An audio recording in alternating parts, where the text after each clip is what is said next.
to this wonderful launch of Bryan Ratushniak's memoir, Aftermath. This is what it looks like if you haven't bought it yet.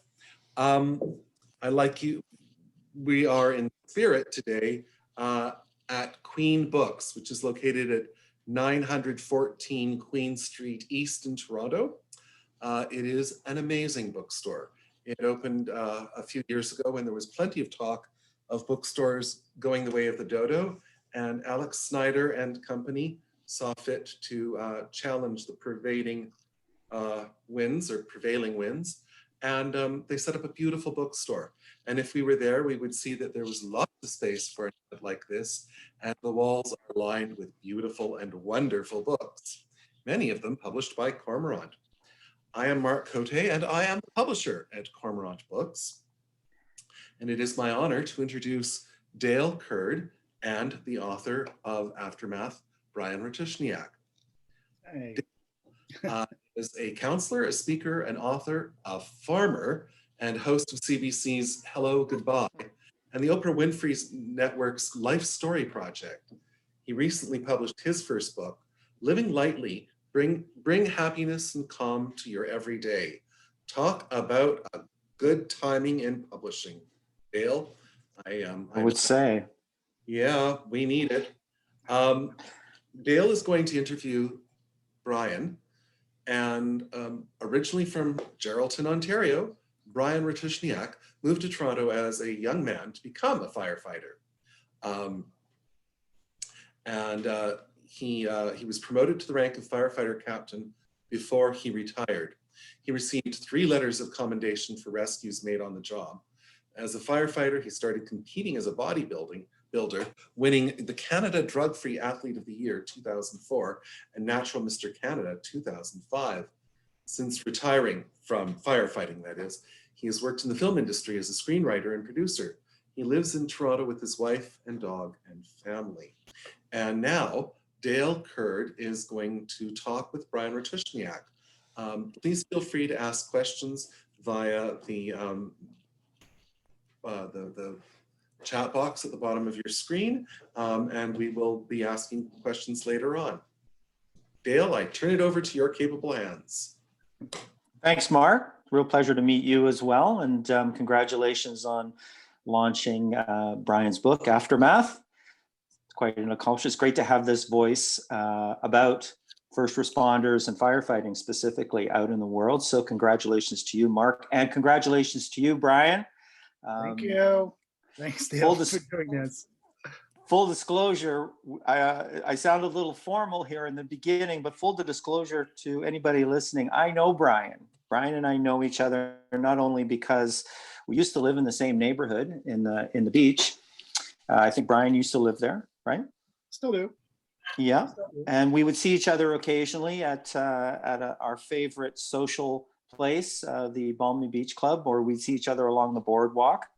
But we have a couple of other connections. We know each other through my prior life, which was in the music business. We have a close connection there through Bryan's family. But probably where we first really met was way back in 2013 when Life Story Project, which was through the Oprah Winfrey Network, was filming. And at that time, I was co-hosting the show with Andrea Sertash. And the way that worked is I would be shooting one day, Andrea would be shooting the next. So we were never shooting on the same day, just to keep the crew costs down. And I remember this one day quite distinctly where the crew, I showed up for shooting, and the crew were there, and they were still really moved by an experience that they'd had the prior day. And so they unpacked that experience as we're getting prepared for our day of shooting. And that experience really centered around an interview that they had had with this firefighter and a story that he shared and the way that he shared it about a turning point moment in his life. I spoke with Andrea after, and we've stayed in contact. We're still friends. We support each other in our endeavors. And she's still moved by that interview. And I've come to realize that not so much because of the story, but because of the person. And that person is Bryan. That's you, Bryan. It was the details, it was the way you unpack the story. It's so evident in the book. Congratulations on your book. It's told, you're welcome. It's told with such a care for the reader. I found you put the reader in every scenario in the way that you describe things. And I had the experience of, like, I could smell smoke. I know that's ridiculous because I wasn't anywhere near smoke, but the way you describe smoke, I could smell smoke. And so, for me, that so resonated with how I heard Andrea Surtash share and the crew share about their experience of speaking to you with Life Story Project. So this is a real privilege for me. Firefighting. What do we know about firefighting in terms of the general public? I'm going to say we know nothing about firefighting. We know nothing about the job. We really know nothing about what it takes to be a firefighter. And yet, every child at some point is filled with wonder about the job and about the people that do this job specifically. And it's interesting for me, your book has these experiences that where children figure quite heavily or quite importantly in the book. And I want to bring you back to the beginning, into becoming a firefighter. We'll start there. And this child's vision and experience of the role. But I want to take you back to that first big fire, the one in your hometown. Okay. that you write so well about. And I want to ask you, what was the draw for you in that first big fire? Because it, not to overwork the metaphor, but it lit something inside you. And I'm wondering if you could tell us what that was. Yeah, it was, I was about 8 years old, and I had my younger brother. I had to bring him, I was babysitting. I was keeping track of my little 3-year-old brother, and a big cloud of smoke was I grew up in a small mining town, Northern Ontario. And when the sirens went off, you can tell everybody went to the fire because it was a big thing. Well, this was a gas station that was burning, and the cloud of black smoke was, it obscured the sun. It was just amazing. But what really got me going was the fact that everybody was running around and moving, and it was just, I could feel the energy coming off of the firefighters. I could feel the tension, the people watching it. This was a business burning down that people worked at. This is, my dad used to get his car done there, service there. I just found that the whole thing, the whole event was just a really profound moment because I could feel the energy coming off these guys, the excitement. And I thought, I want to be part of this, So it was that excitement that drew you in.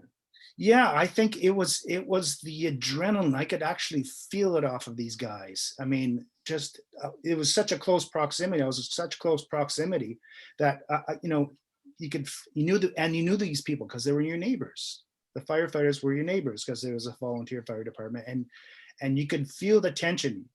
And I was just drawn to that. I was just drawn to that.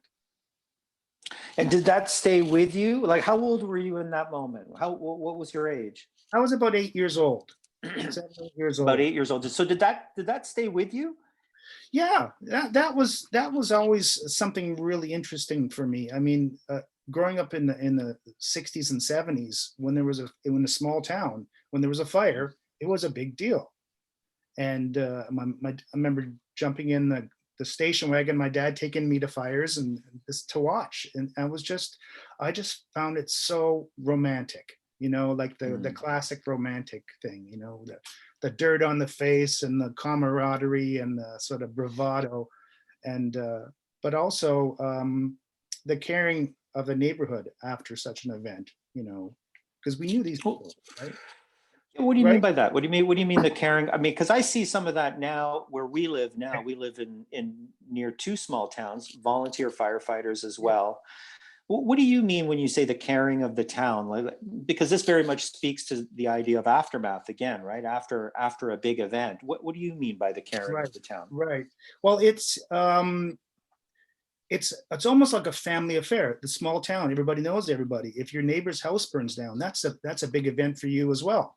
You feel for these people. I mean, you reach out and you try to help. And I mean, some of these people lost everything, and it's just Mm-hmm. it's a traumatic moment. And it's a traumatic moment for everybody involved. So one of the things that really appealed to me as far as becoming a firefighter is that you can you can help people when they're having the most terrible day. You're there helping them in their most terrible time, you know.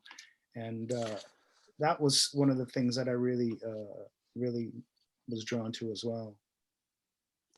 Well, it's interesting that how you describe that, because coming from a small town and seeing firefighters, volunteer firefighters, jumping into what sounds like a pretty huge fire, pretty huge event, Mhm. but knowing that this wasn't their day job, that Right. this was something that they did in addition to their day jobs, that they had these sort of dual roles. I wonder, as a 8-year-old boy, whether that created sort of well, what is a hero, or what does a hero do, or who is a hero, and who are the heroes in my small town? Did it make you think about that? Well, it was certainly in the small town, the volunteer fire department really was a hero organization, hero, um, not just in the theatrics of rescue or something like, but they were there during severe weather. They were there fundraising for kids at Christmas time, or you know, that kind of thing. They were there all the time shoveling snow for elderly people. There, I mean, it was a real way of contributing to the community, and people looked up to that. Well, it's like, you know, because I think in a big city context, we think of frontline workers or first responders, for instance. We think of them as essential, but for the specific service they provide, the community aspect, or the essential, that this person is essential to the fabric of the community. This is my friend's dad, or this is my friend's brother, or this is my friend's sister. In a small town, you see that almost every day.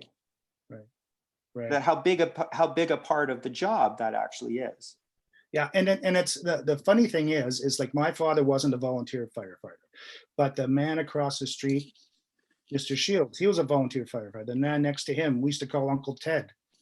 He was the fire chief of the town. My friends playing hockey, their dads were firefighters, and the way I looked at my friends, thinking, "Wow, your dad's pretty cool," you know, Mm-hmm. one of Mm-hmm. those guys, right? So I thought that was pretty, you know, pretty impressive. Even as Well, a it little must. kid, I thought that was impressive. Well, exactly. So at 8 years old, this has clearly left a major mark on who you are, right? The adrenaline and Yeah. watching these guys run around and all of that excitement. And then we come forward, probably what, a dozen years or more, and you're going through fire college and you're becoming a new recruit. Right. And I wonder, did what was going through your mind as a new recruit? How did anything shift from that 8-year-old boy's perspective? Did something else come into play? Not really. I was just super excited. I mean, just to be able to sit on a fire truck was it just blew my mind, you know. And we were 30 young guys all getting hired at the same time. And we came from other parts of the province, all parts of the province. And and for me, we did drills with a fire truck where we drive 10 feet, unload, and, you know, but in that 10 feet, we'd sit, turn on the siren, you know, that kind of thing. It was like, okay, we're going to go around the corner of this building because in a test building, right? But we're going to put on the siren. And next time I'm going to put on the siren. And you're looking at these 21, 22, 23-year-old men, young men, but we're all still playing firefighter, you know? Yeah, Yeah. it never really doesn't, you know. Still a lot of child in those young men who were Yes. wanting to become firefighters.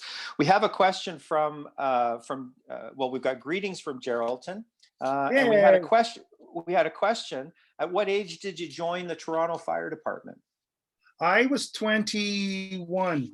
I was 21, and I had applied several times to different fire departments, and Toronto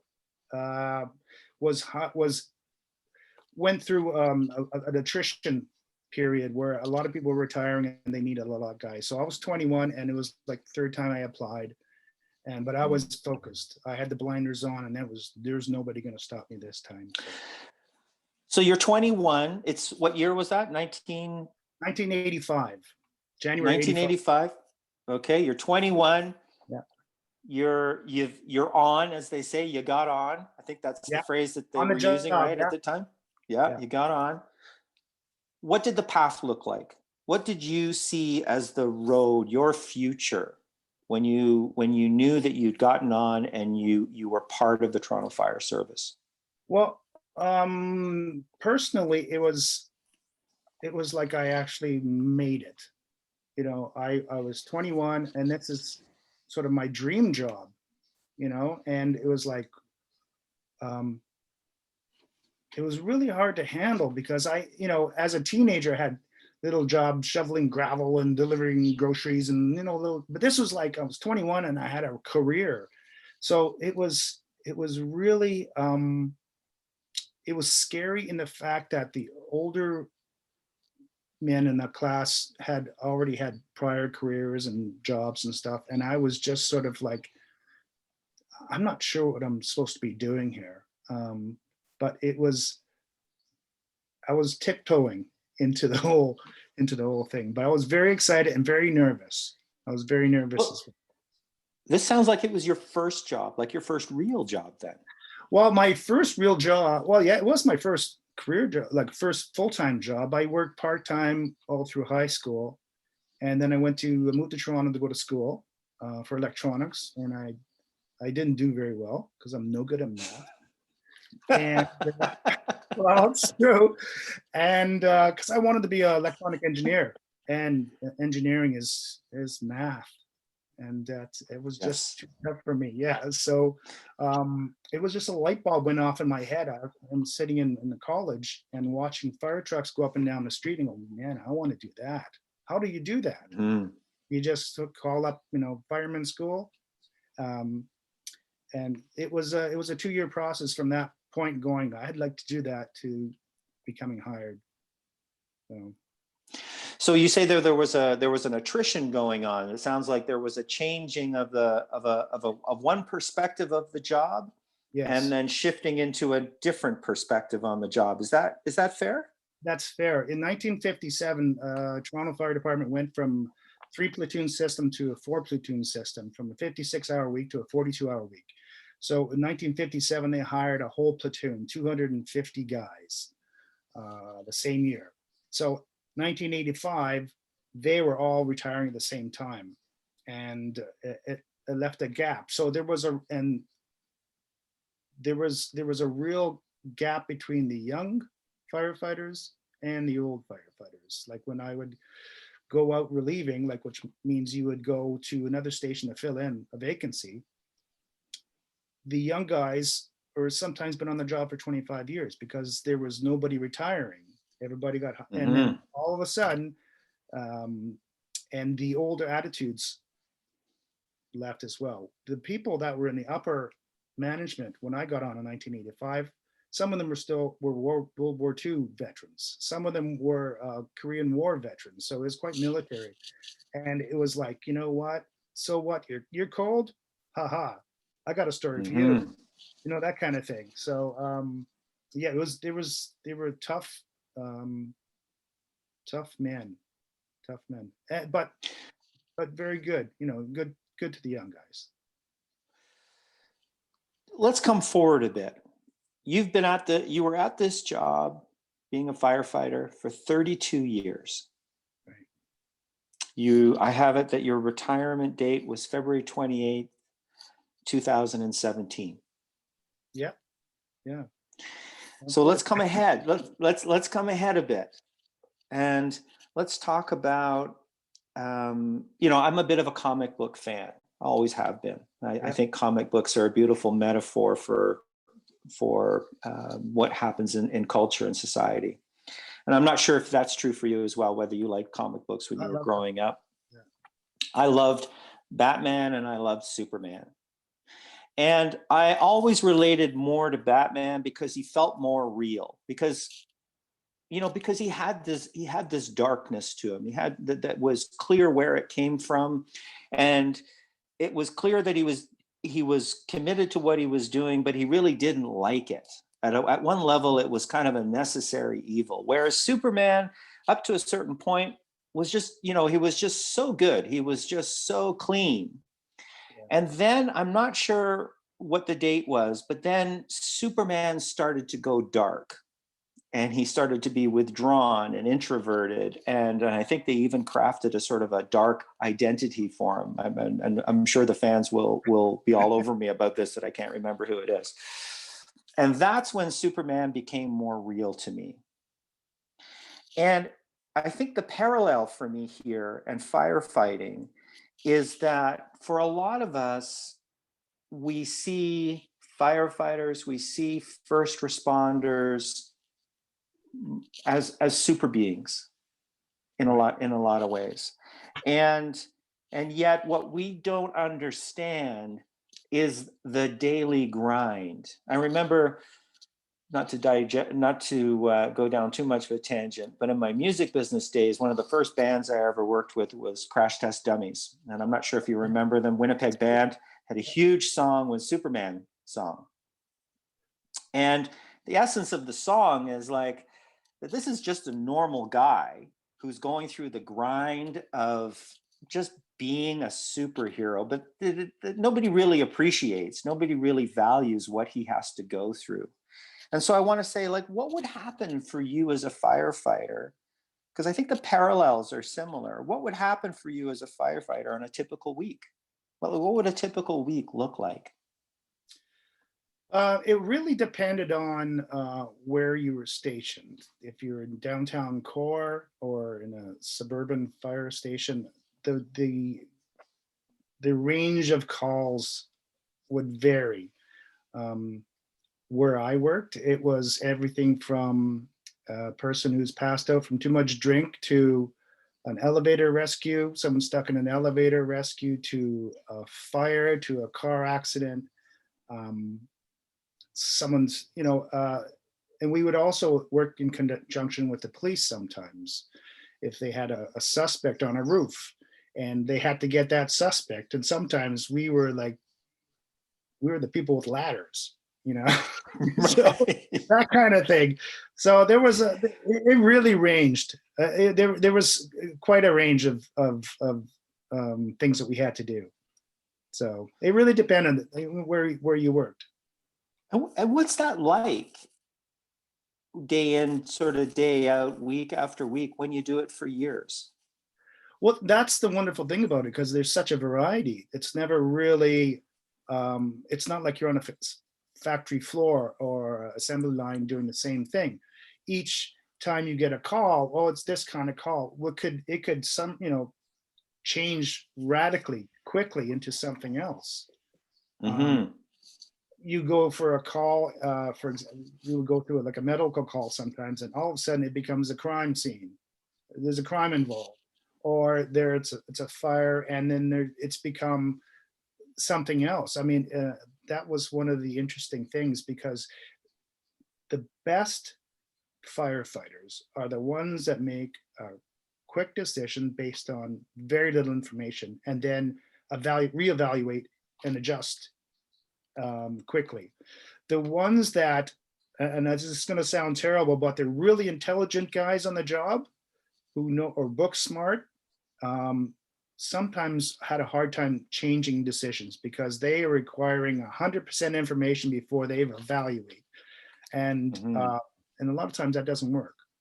You have to make a quick evaluation, do something, stop something, respond to something, a situation. And then if that doesn't work, then you got to change it. But you have to do something now. You can't sit back and sort of like until all the information comes, which is the dangerous part of the job, because you're going into something and you don't know what's inside. I had a fire once where the front door was a fire and the floor was cut open right inside.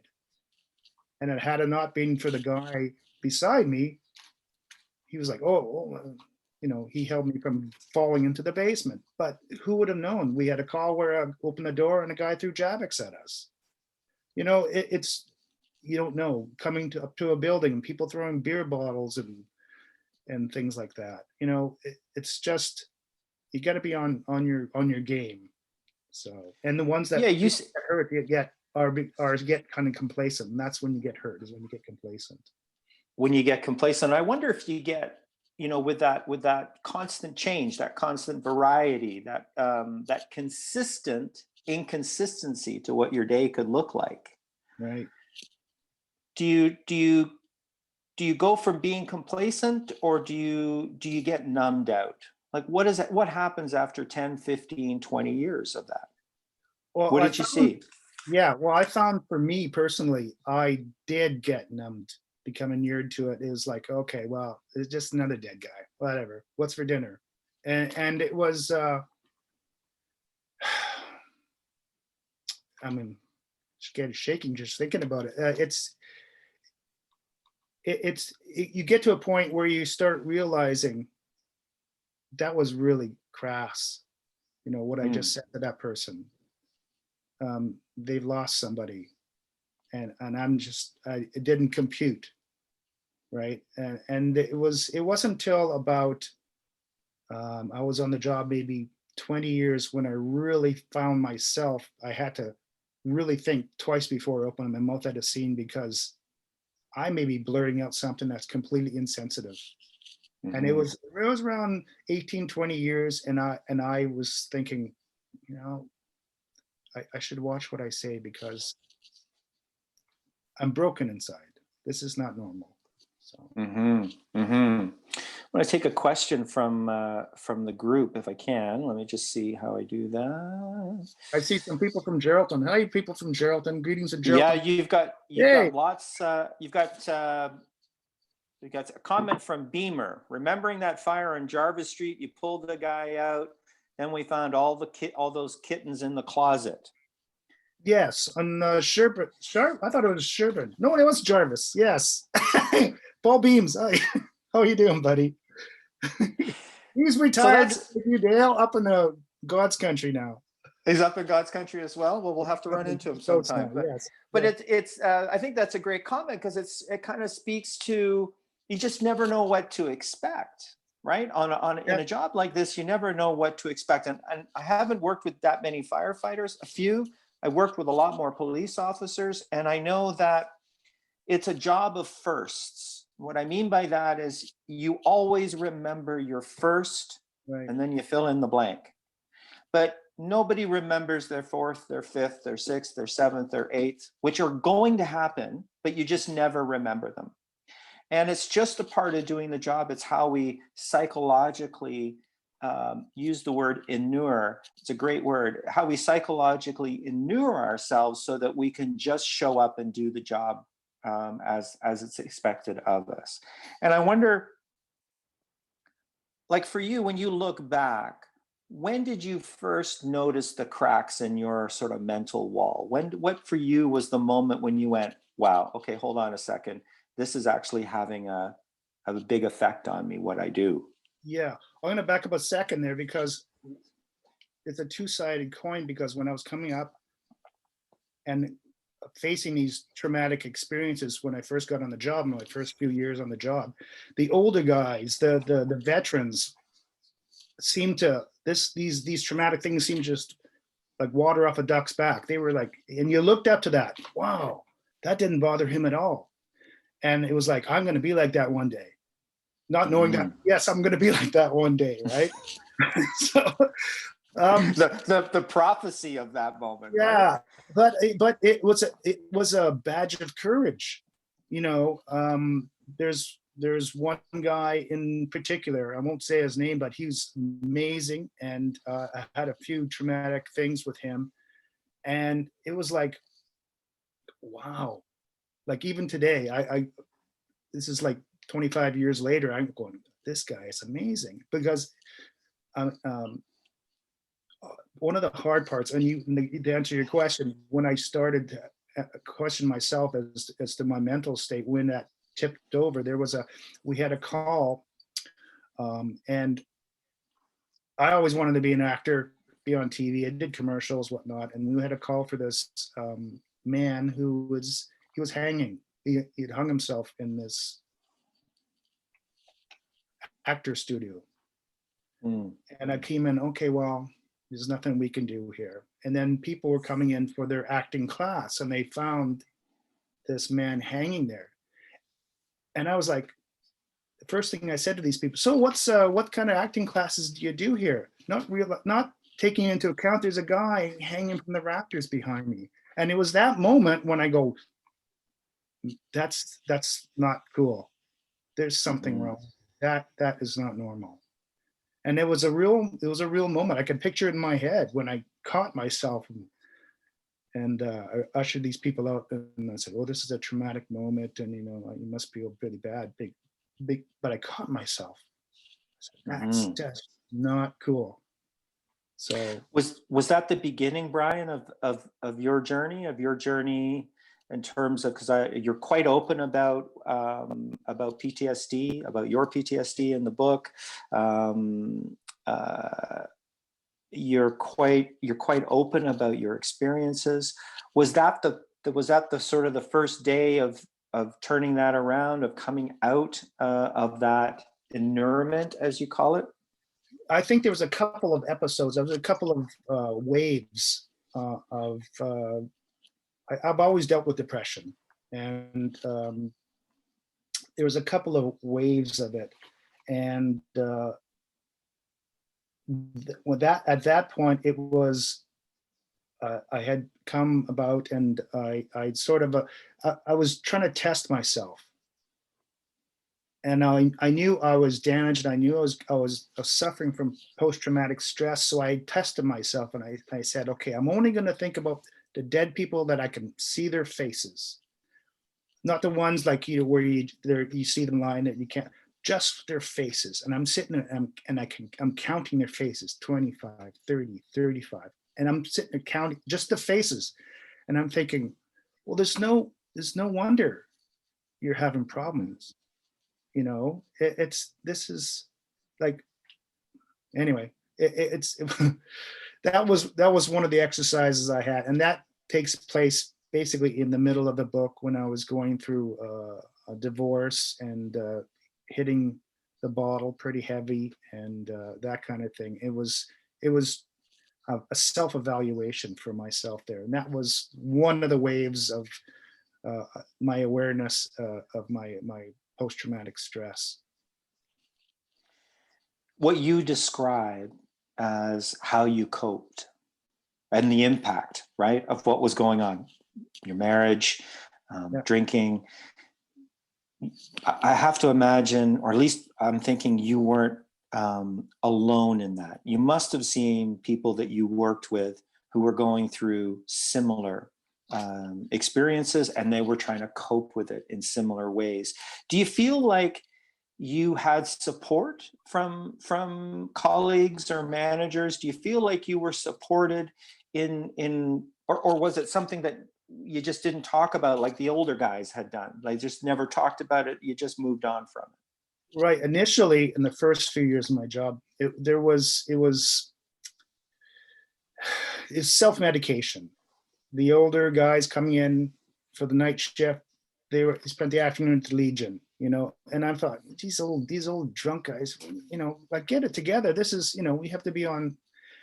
It wasn't until years later that I realized that, what, it was just to numb the pain, to deal with it.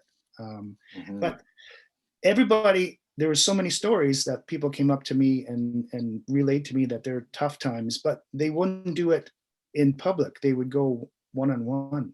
Yeah, I had a tough time. Yeah, my marriage fell apart. Yeah, I was drinking really heavy. Yeah, I have these nightmares one-on-one, but never you couldn't overcome the bravado in the room, when they're all together having breakfast or anything, right? So it was. Why do you think that was?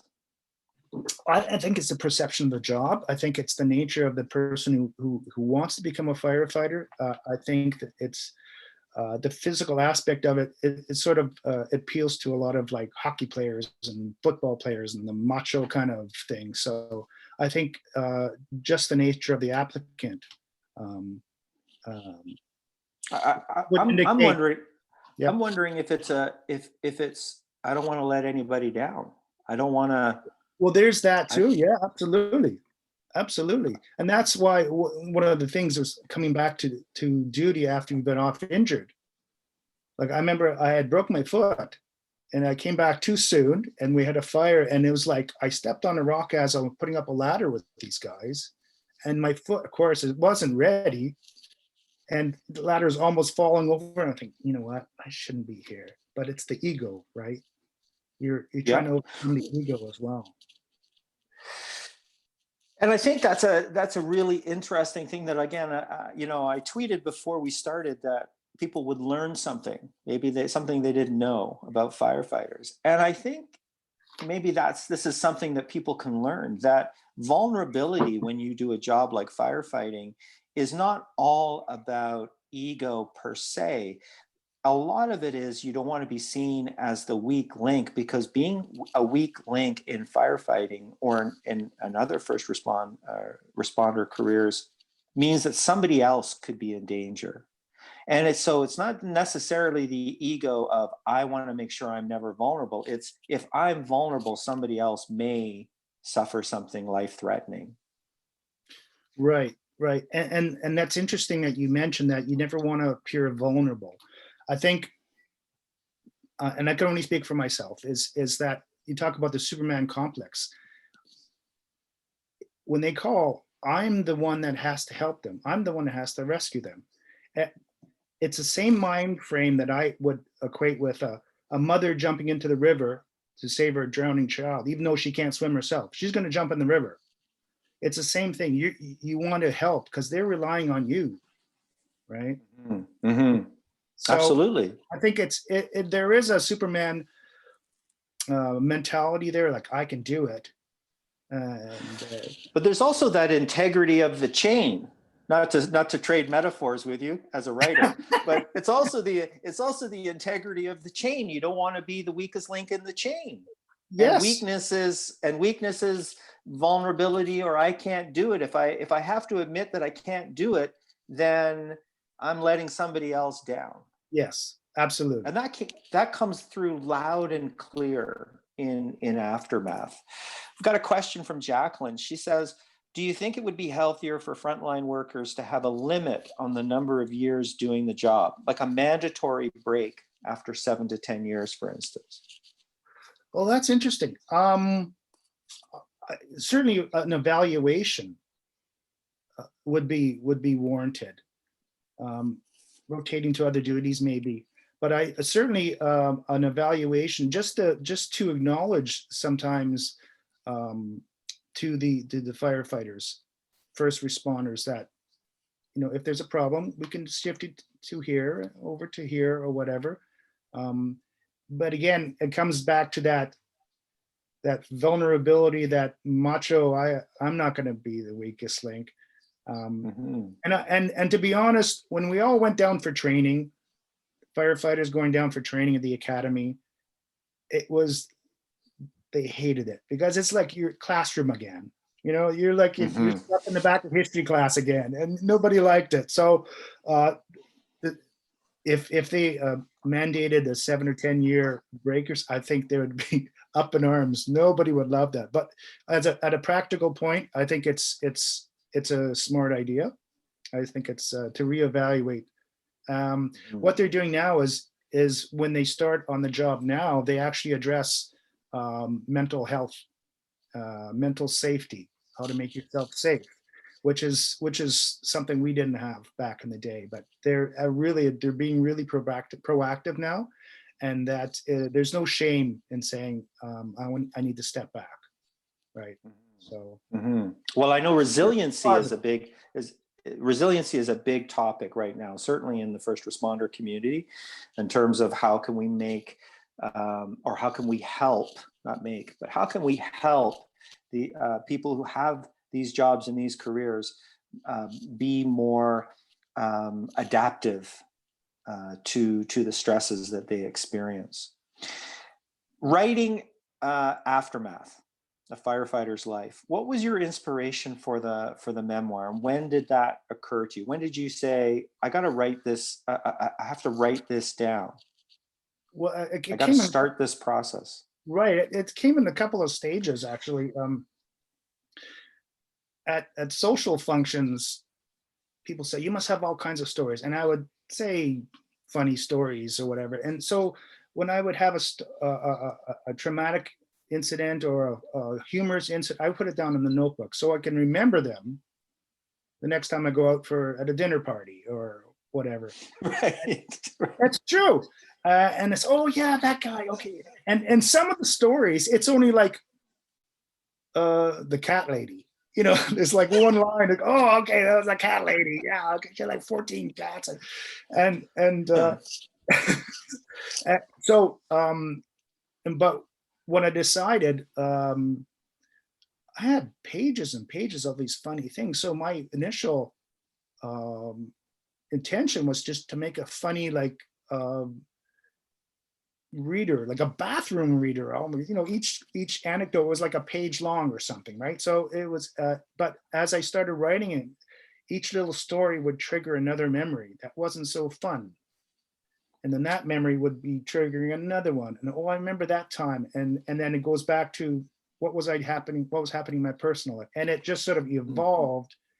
And what was really cathartic is to be able to myself, I wasn't writing for anybody else at the time, is to articulate my feelings to myself. How did I feel? What happened? What makes me feel this way from what I saw? There was one incident, and this was years. My kids were small at the time, and I had a tough time at work. It was a number of traumatic experiences, but I was walking again. I was grocery shopping, and I saw a little boy with a baseball cap, and I fixated on his little colorful baseball cap, and I started having a panic attack. And to this day, I'm not sure why. I just saw that little guy's baseball cap, and I you know, my kids were small. I remember my younger son, he was a Lego maniac. He had a Lego hat, which is probably why, you know, but it triggered me. And I remember being in this grocery store and just, you know, everything swirling around and having a panic attack just by seeing that little boy's baseball cap. So, yeah. In a job like yours, in a career like yours, it's always in the details, right? The memories are always in the details, and I think people might underappreciate how, for firefighters, police officers, paramedics, healthcare workers, that it's the smells, it's the sounds, it's the things you hear that can trigger a memory that you don't even have an association with consciously, that it's deep in your subconscious, or it's even deeper in your unconscious. And it's not until you see or hear or smell or taste that suddenly it comes to the surface, and it rushes to the surface. Yeah, exactly. Like for me, it's roasted coffee. And the reason it's roasted coffee is that back in the day, when we would come across a body that's really decomposing and the pungent smell, we would have a package of coffee on the truck, and we'd come in for a situation like that where the smell was really, really heavy, and we would just put the coffee on a pan and just cook it really quick to get it smoking. And once it starts smoking, it just obliterated that smell of that decomposing body. So 30 years after I first did it, I walked the remarkable being here in the beach. Perfect. Love the place. But it brings back memories. But it brings back memories. So yeah. So, but just to touch back on what the previous question you asked about how it evolved. Yeah, it was one situation would evolve, and I thought this, because when I was going through a depressive period, people would come up to me and say, "This is my dark moments," and one by one they would come into my room or meet me somewhere and and relay their dark moments. And I thought, well, gee whiz, if I put my dark moments into a book, people would say, well, you know what, he's got those feelings too. I'm not not alone. And even today, people are like, you know what, I have those nightmares. Do you have those Yeah, I have those nightmares. So I thought it was, if I hung myself out there, put my dirty laundry out there, people would see, and it would help, because they would know that they don't have to be isolated, because there are other people like that too.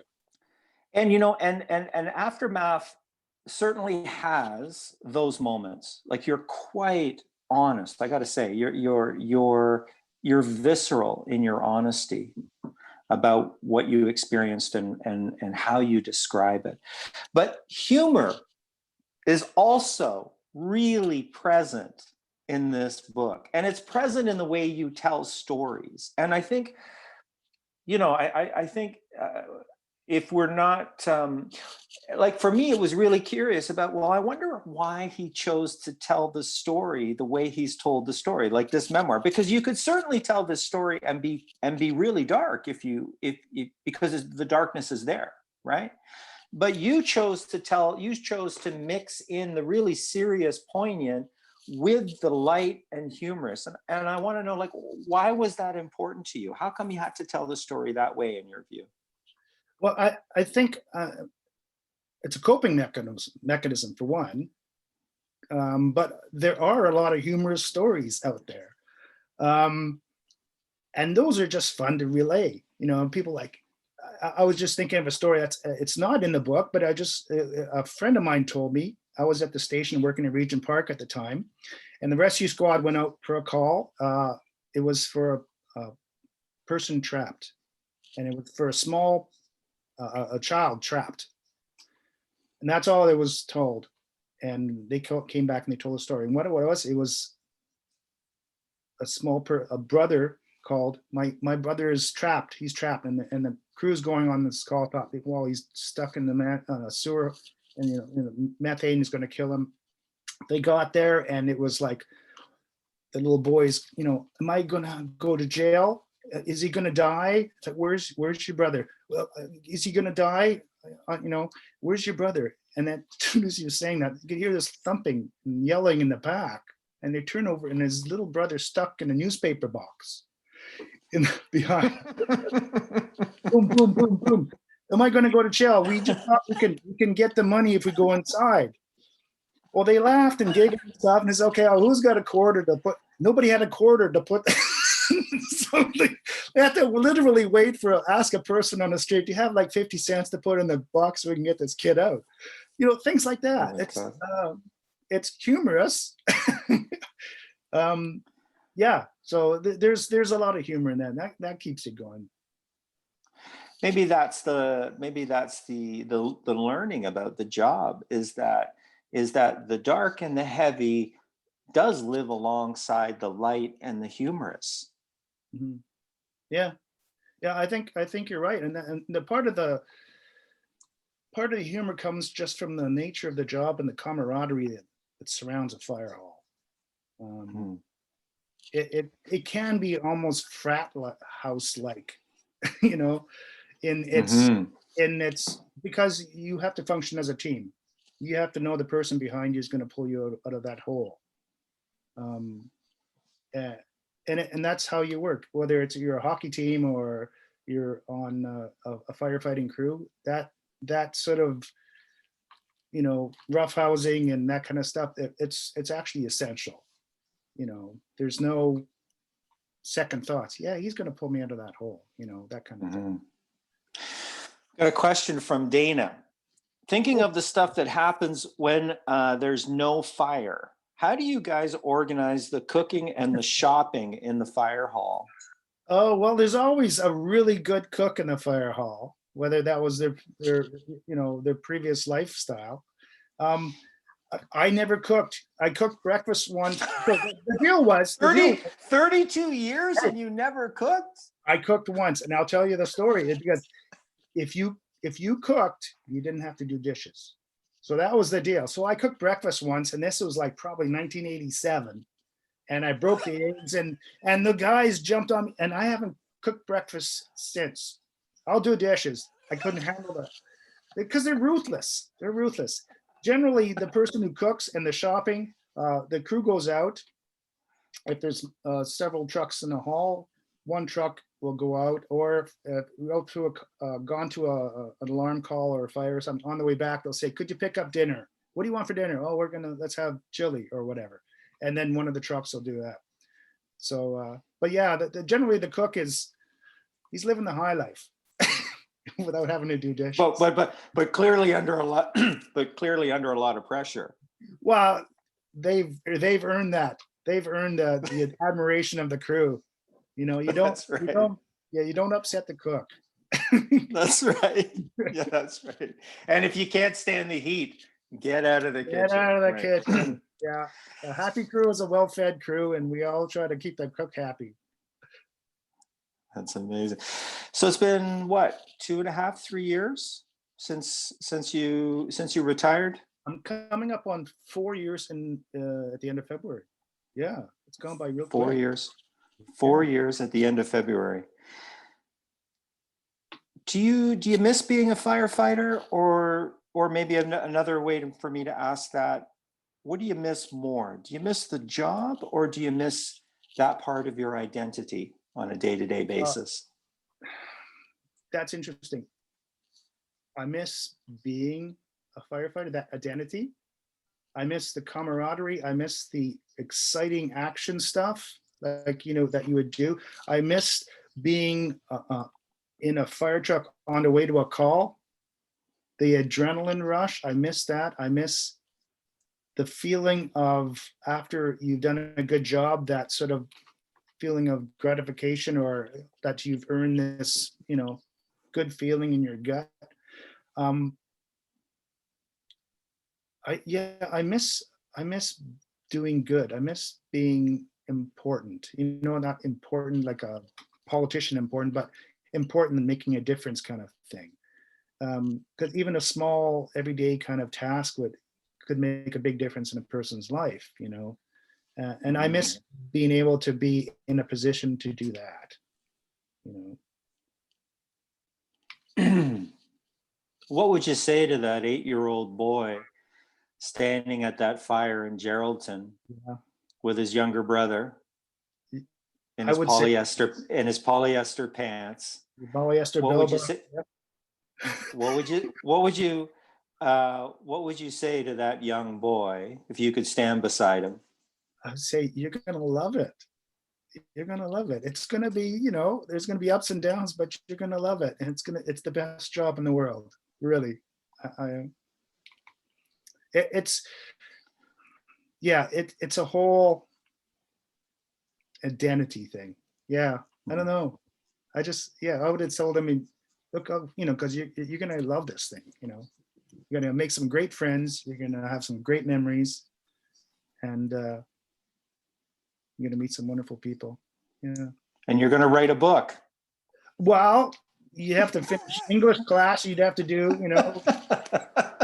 grammar was never my strength either. Thankfully at one of my books, Mark Cote, the publisher, editor, he took my scribbles and it made it, magic. Because you could see. Let's bring Mark back in. I'm not sure where he is, but let's bring Mark back in. And I just want to say, Bryan, for my part, it's a beautiful memoir. Really, it's the way you've handled it, the stories, the way you've handled the storytelling. It's personal, it's visceral, but it's also light and compelling. So way to go. What a fantastic achievement. Thank you. Thank you. I have to say, like I said, Mark, I have to thank Mark for bringing that out. I mean, he saw the rough stone and he polished it up, and it reads so much better than when I came to his door and said, you know, hat in hand, say, could you look at this? You know? So very thankful for that. Well, Bryan, you are most welcome. Before we conclude the evening, I do want to thank Dale for a wonderful, wonderful interview with Bryan. And I want to thank the attendees for coming. And Bryan, should you and I say a few words about the magic of how this book came to be? Because there was Well, somebody who's missing from this evening that should be. well, how about I let you tell your side of it? All right. There is a man named the hot Arnold potato. Gossage.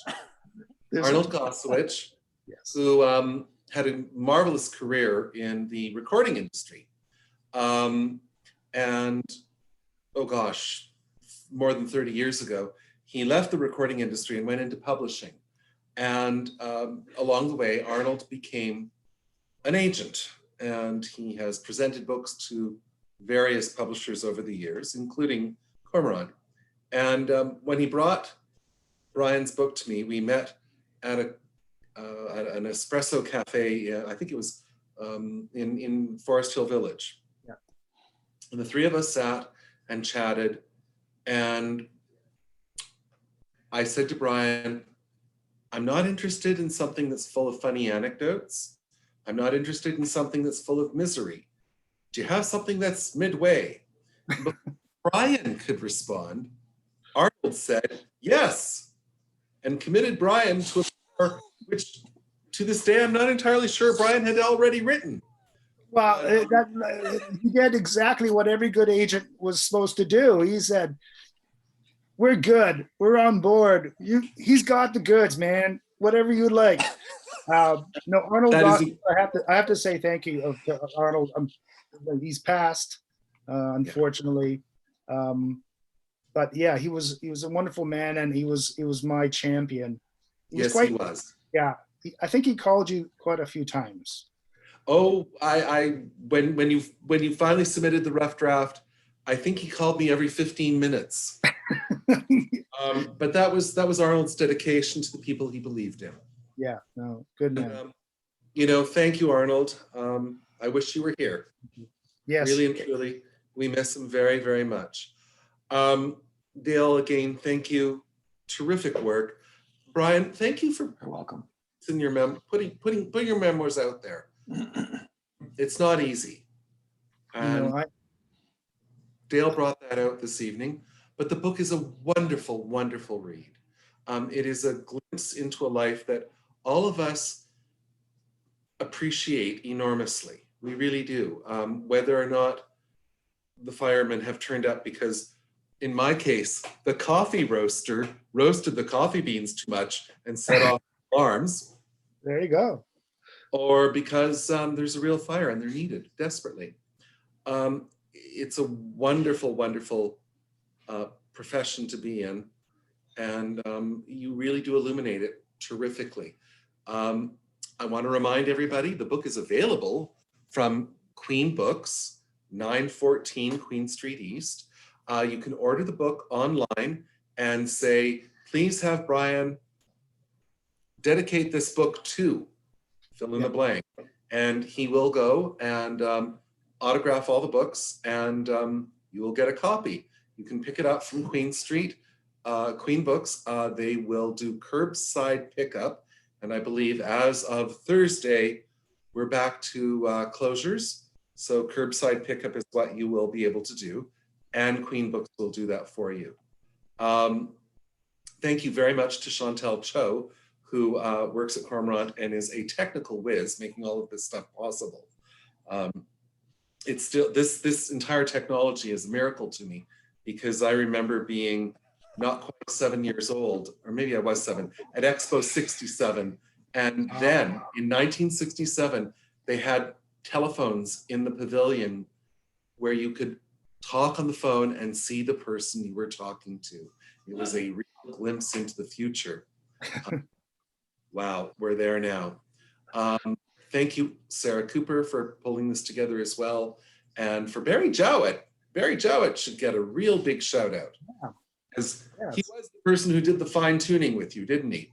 Yes, Barry is a very yeah. He took up the mantle after you gave it to him and sort of fine tuned it. He cleaned it up. He cleaned it up. He certainly did. He's one of the finest editors in the country. Yes. And Mark, if I may, I'm not sure if my yes. mic. Oh no, my mic is not muted. That's Very not good for good. you guys. No, I'm kidding. That's fine. I just wanted to acknowledge the people that are chiming in and sending congratulations to Bryan for not only on Aftermath, but also on the conversation this evening. It's really struck a chord, Bryan, with a lot of people. And I really encourage you to, after this, to read the comments and the congratulations that you're receiving for the conversation and for Aftermath. It's quite stunning. Yes, actually, it almost equals the compliments and commendations that Joe Biden is getting south of the border. Scrolling by on my feed. So thank you, everyone, very much. Thank you, Bryan. Yeah, I just want to say thank you very much, Mark. Thank you, Dale. Thank you, Sarah Coopers. Thank you, Barry. Thank you, Chantel. And thank you, Alex at Queen Books. I'm just very proud to be associated with Cormoran Books, and I'm so thankful that you've taken me under your wing and steered me in and shepherded me into an actual author. So I'm very, very thankful for everybody. Thank you. We're grateful you came to us. And thanks to Arnold. Thank you, Bryan. Thank you. Have a good Thank you evening. very much. Thanks. Good very night, much. everybody, and Stay thank safe. you for